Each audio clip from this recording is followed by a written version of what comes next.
Hi all and welcome to Leading Edge Detailing.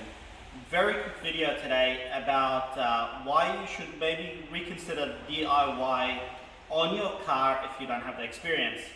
A lot of people post online on our posts and videos and say, oh, I can do this myself in half an hour, or put some toothpaste on a rag, give the car a wipe down and it's going to be like new. Unfortunately, it's not always the case. Now, this customer tried to hand polish his own car, and I want to show you the end result. Now, we're not going to go and show you all the plastic trims that unfortunately were touched and are now white, but have a look at the condition of the paint.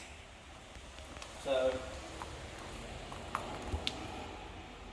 the whole car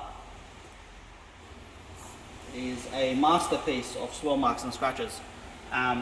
Unfortunately for this customer, it's going to cost him a decent amount of money to fix this, while if he initially booked us in for a basic polish, it would have been a lot cheaper. So it's not always,